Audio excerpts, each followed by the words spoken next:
sword's been in my family, well, since the Civil War. My great-grandfather, Charles Churchill, was a captain in the Union Army, and that was his sword. I don't know whether it was something he carried in battle or it was a ceremonial item. I'd imagine it's an officer's sword. Other than that, I really can't say. My great-grandfather, Charles Churchill, married a local girl.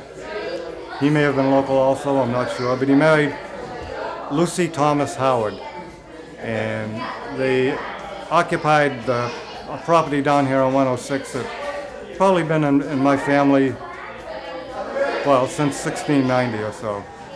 I can go to that property and I can stand there, and 7 or 8 generations of my ancestors were born and died right there. It was passed on to probably my grandfather, Thomas Howard Churchill, and then my uncle Wesley Churchill had the sword, and when he passed away, his wife Florence donated to the Historical Society. And I'd just like to say that my Aunt Edith was a little bit upset about that, and she felt it should stay in the family. But her house was broken into 30 or 40 years ago, and 2 weapons, two rifles that he carried, a lot of his jewelry, an awful lot of his artifacts were stolen at that time. So had Florence not donated it, we wouldn't have it today, and I think we're really fortunate to have it. So I just wanted to be here today to honor my great-grandfather. His dedication and bravery during the Civil War.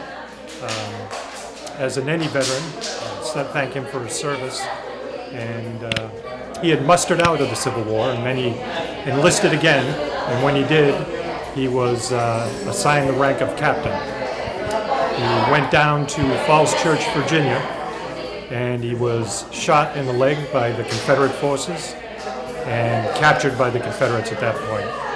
Now, there's an old story in the family, and I think that, as far as we can corroborate it, it's true, that he was taken to a Confederate field army hospital, and at that point, he was put on the table to have his leg amputated, which is pretty much what they did then.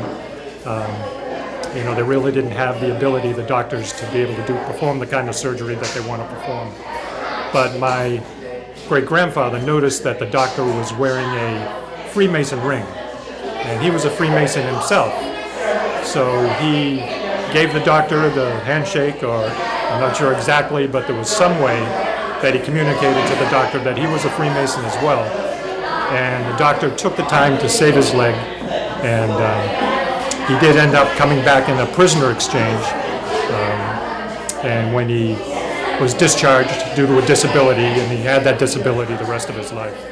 So it's an interesting story. It's come down through the years. My dad, his grandson, family was very important to him here in Bridgewater, West Bridgewater, and they have a lot of roots here, so it's really good and important, I think, to know your roots and to honor your roots and the people that came before us and the people that suffered and sacrificed, not only in our families but outside of our families, to help us to get to where we are now. So to be able to see the workmanship on the actual hilt itself, and the scabbard is pretty cool. I'm not sure if it was a decorative sword maybe, or a sword that was possibly used in battle. I'm not really sure, but it was really interesting to see it and to hold it and to feel it. Makes it real.